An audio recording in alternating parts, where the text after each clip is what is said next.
Game number 2 of the 4th match in the qualifier for Blizzcon Korea. We once again have nGsEnsnare playing as the red Terran, and as the blue Zerg is going to be CheckPrime playing on Scrap Station. Scrap Station is always... I like Scrap Station, at least in commentary. I'm not too crazy about it in an actual game, but it makes some interesting games. Obviously, Zerg is very, very likely to go from Yuta just because of the very short fly distance between the bases. Look, you can almost see both bases from right here. So, very, very close. Obviously, Zerg is obviously going to go ahead and get their Overlord over there real quick at the beginning of the game. Because, hey, they want to see what the Terran is doing.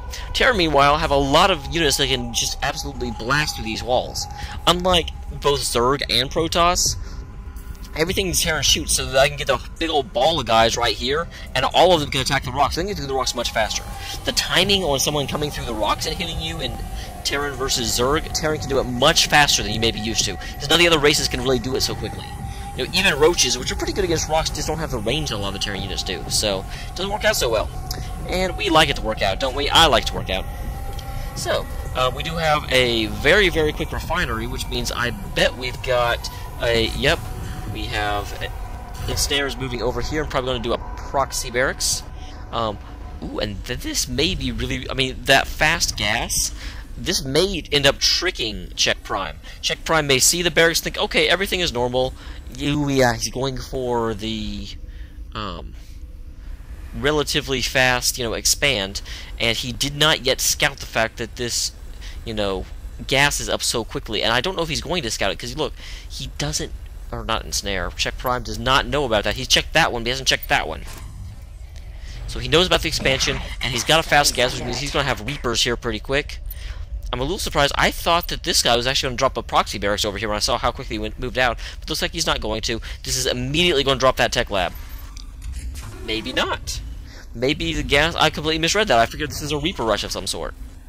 But no. It looks like he's instead going to go ahead and get factory out very, very quickly. This could be a Thor push. Is this... Yeah, that's a reactor. Or this could just be for Hellions. In which case, I don't know why he was so quick to get gas. But you know what? Hey, they're better than I am. They're better than I am. Hellions will be very, very good on this map, because obviously this one is just now finishing up. There are no defenses up. He doesn't even have a queen on the way, because he's just now finished his spawning pool. So there's the queen, but 2 Hellions hitting your base, in about, oh, I don't know, 30 seconds. Going to be very nasty, because that one's going to finish up right as the factory gets ready to land on it. Factory's going to lift off right now, I bet, and kind of float over here. Yep, there they go. Very quick reactions. Very nice play right there, I've got to say. And then here come 2 Hellions. He's ready for them. Oh, no, he was a little behind on minerals, so he didn't get quite them perfectly. So the real question is he going to wait for 4 or is he going to go in with 2? And I thought so. He's going to go in with 2. He's going to rally them right here so that the gas kind of protects him. Or the smoke, I should say. This is StarCraft. Gas has a little bit of a different meaning there. We do have a Roach Warren coming up, but those Hellions are going to be in the base very, very quickly. It does look like CheckPrime should be ready. Do we have a queen over here yet? Yes, we do. We have a queen at both bases, so he's going to be able to protect himself. The real question will be, again, are we going to have... Because we should have the first 2 Hellions coming across right now. There's the first... Okay, no, there's the second. There's the first. He's going to wait for the other 2. No, he's not. He's going to go straight on in and see what he can do. There's 2 Zerglings that are going to get fried. Or one's going to get fried. There's the other one. No! Zergling death. This queen is coming around trying to cut off what they can.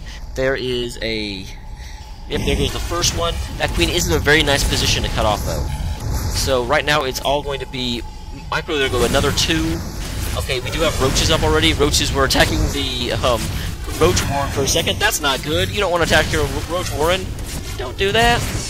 So we do have enough Roaches out that these Hellions are not going to be able to get a lot done, but there was a lot of damage done. If you look at units lost, it certainly looks like Blue has lost more, and almost all of that... I mean, there were a couple of Zerglings in there, but for the most part, that was all drones. It does look like he is down to... So that was a very, very rough start. He's down to only 16 drones versus 25 SCVs, so that was a very, very effective harass. So what's he going to follow it up with? He's gone ahead and switch these back over, and he's got a factory down. He's researching siege, and he's got Marines coming out, as well as the tech lab on the second barracks. Is he going to go for Marine shields? No, he's going to go for stem, and I bet that means a Marauder. Yep, a Marauder is coming back right after that. We do have some SCVs coming down here. Is he trying to expand? Did he forget to put his wall down? No, he's just expecting an attack. And the attack is indeed coming. It does look like siege is only about halfway done, a little bit more, but the forces he sees, he's like, you know what, I'm not going to push into that. That would be bad. And indeed it would be, although honestly that was his time too. But he's going to fall all the way back because he knows if he can't get in now, then there's a siege tank out, there's going to be siege before too much longer, and it looks like siege is done right about now. That would have been a lot more, you know, amazing if I hadn't been watching it. You could just be like, yeah, I can see the scroll bar too. You're not cool, Damiel. I'm like, oh, but I want to be cool. We do have a starport out, and there is a dropship, so dropship can... If there's a second dropship, he can do a lot of damage right now, because again, this economy is in tatters. So, dropping a siege tank up here and then protecting it with your other guys will just absolutely shell this place to death. Is there a second siege tank coming out? No, there's not, so it does look like there's probably going to be a pair of dropships. First one is already out, I would think. Yep, there it is. I was going to say, because it was almost done, then I went back and it was, you know, barely created. So I'm like, that usually means the dropship is done. Yes, it does. So there are some more drones that get killed, and unfortunately, because he's relying so heavily on roaches right now, dropships will just kind of dance around him. You know, he can't really get anything done, which means he's having to do a lot of transfers between these places. He wants to, it's one of those, you almost want to not transfer and just be like, well, every time I come back here, I'm going to have to evacuate them, but that's the thing. You know, if you keep them in one place, then it's a lot easier for them to harass the crap out of you. Yeah, but here they come back again. Roach is coming back to try and do some damage. There goes a queen. Queen goes down. It looks like, and they only managed to get one marine out of that. Meanwhile, we should have a second medevac coming out, and even a third on the way. So there are two over here now. Looks like they're dropping over here. Where is that? He made a second medevac. Where is it? I don't know. Should be one somewhere. Oh, okay, yeah, it's right over here. Second medevac, a little bit more successful at killing the guys, but now there's a medevac at each base, just completely, and those are going to try to keep up with it, like, where are you going, medevac, where are you going? But he had to take his eyes off them for just a second. He has actually killed 3 of the Marines here, which is much better than the medevac use up here. So, doing a little bit better there. But that's the problem. I mean, they're just moving around so fast, and his attention has to be so split that he's not able to really get a lot done.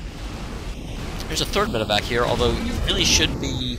I guess you're spending your, you know, money on minerals, and he is getting the orbital command before he moves out, which I like. That means he's going to have energy right when he gets there, and he can basically immediately use it.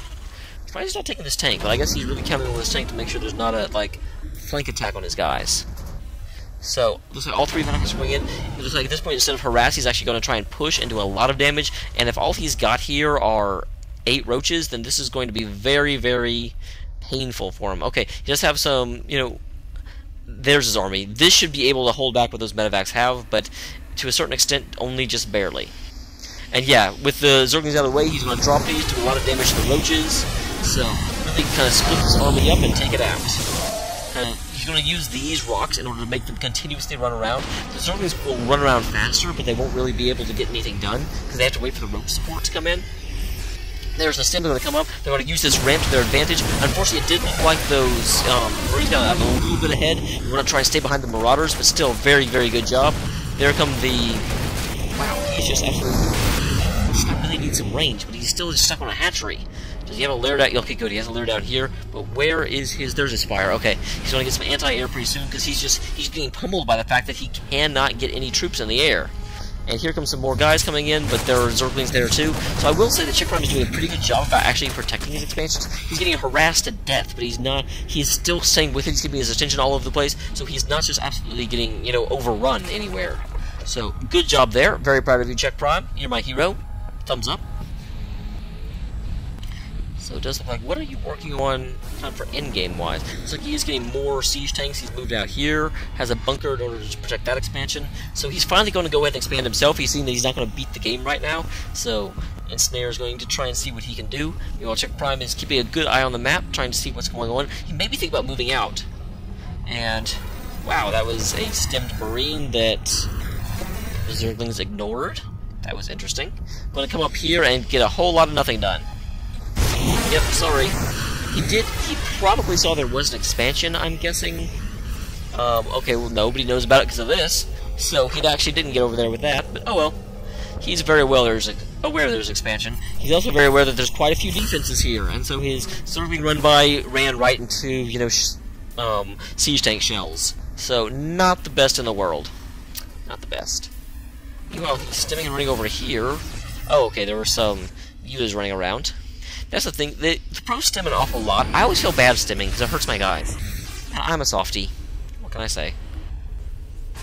No one's really moved to take these out yet. I'm a little surprised. I would think the Terran would, considering the route he's having to take to get to the Zerg base. But he's deciding not to. And that's his choice. I support him in his choices. So that's always good. Going to go. Terran is kind of bulking up right now. Both of them are just sort of posturing. Neither of them are really moving out to take the game just yet. It looks like nGsEnsnare has realized that he needs a little bit more before he can actually take the Zerg out. The Zerg was being a little defensive. He tried to do a little harass, and it got completely shut down. So right now he's just waiting to see what the Terran is going to do. I do have to say, I feel like the advantage is slowly slipping away from nGsEnsnare. Although there he is. I was saying this earlier. He's going to go ahead and take out these 2 rocks in the middle. The real question is how long it's going to take for CheckPrime to realize that this is happening. Because he does have an Overlord right here, but is that in range? No, it's not. He does. Well, it's showing me. I don't know if it's showing him or not. Here he does have it, and so he may be paying attention to this right now. It depends on how much attention he's really paying. So I think he does know now. He saw that scan, and whenever you scan, you kind of know what's about to happen. So we have a lot of Banelings out. Those Banelings are going to be bad news for the Marines. Run away, Marines, run away. It does look like a lot of the Banelings are going to kind of sacrifice themselves against these Marauders. And of course, Banelings are not good against Marauders. But it does look like a lot of because the Marines had to kind of run back, a lot of the siege tanks went down to Mutifier, so the Banelings did their job. They didn't take out the whole wave of Marines like they were trying to. A little surprised that Baneling speed isn't done. Is he researching it? No, he's not. You know, considering where we are in the game, I would certainly expect Baneling speed, but he did lose all of his tanks, although there were a lot of roaches went down, so we were left with a lot of Marines and a lot of Mutas. Not something he wants to engage against, but he is moving down here for the gold, but that immediately got scanned. Very good game sense from nGsEnsnare. So, nGsEnsnare looks like he's trying to move through the middle again, although now he's pulling back. He's not really sure what he wants to do. Neither is CheckPrime. CheckPrime is like, I don't know. So he's going to try and come in here again, see what he can do. There's the stem, there's the withdraw. A lot of positioning going on right now, a lot of posturing. He doesn't quite ready to engage just yet. There went a Muta and a Marine, but you know what? Muta versus Marine is a fair trade. He shot the Muta I was following. That jerk. I picked one Muta out of that pack to follow, and then it died. That's actually like good luck or something. I don't know about good luck, but that's some sort of luck for sure. And there it goes. It's like you just saw this hovering right there, and he's like, I'm gonna kill you. I'm gonna kill you dead. But because the Mutas, I won't say the Mutas were out of position, but the Mutas are up there. He's gonna go ahead and move his big old Marine ball down here. This is pretty much only Marines, but the reason it's only Marines is that he knows the only thing that's gonna come after him is going to be either Speedlings or Muta. And Marines can deal with either quite nicely. So there goes the expansion. I'm going to stem that down real quick and then get out of here before there's a response. Speaking of response, here comes the Mutas. Mutas are going to try and cut him off the way back. But Mutas really don't want to try and cut him off the way back because that was a lot of Marines. Of all of the units you want to be using there, you don't want to be using Mutas. These were a little bunched up right now. I don't think he knew there was a Thor right there. So he kind of had them all together and he was like, oh crap. Mutas do not do well against Thor. There's a lot of things that nGsEnsnare has right now that Mutas are not good against. So I'm glad to see he doesn't have a huge Muta number. He's not making more and more of them. Because really, yeah, I mean, you don't want to keep making the unit that your opponent has already made to destroy. You want to kind of outplay them, not play into them. Playing into your opponent's hands is not very good. So it does look like this expansion went down. There is another drone right here if he wanted to make it again. He is going to go ahead and try and expand to here, but already nGsEnsnare has scouted that and knows it's happening. Meanwhile, he has nGsEnsnare does have an operational base at this point, so nGsEnsnare is at 3 bases while CheckPrime is trying to get his 3rd. He's going to move in against this one real quick, and that's a lot of pain right there, so there goes that base. Bailey proving their worth once again. It looks like they're not going to... They did a lot of damage to all the buildings. They cannot quite get the SCVs. And in response, it looks like the medevacs and the big army is going to move over here. Those Banelings did just all die, but there's a whole other squad of them up right here. So that's going to be a lot of dead Marines right there. A lot of dead Marines. But it looks like that was the end of it. There are a few Marines in here, but I do believe that CheckPrime's going to be able to take this. There's a lot of... Finally, I guess, I don't know. Actually, these medevacs are actually able to win this through. That looked like a ton more Zerglings he was able to deal with. But it does look like the medevacs saved the day, and, well, there's the GG from CheckPrime, so I could be called that ending. It does look like nGsEnsnare is going to win, and good job. So I'm going to try and get this under 15 minutes, so thanks for watching, guys.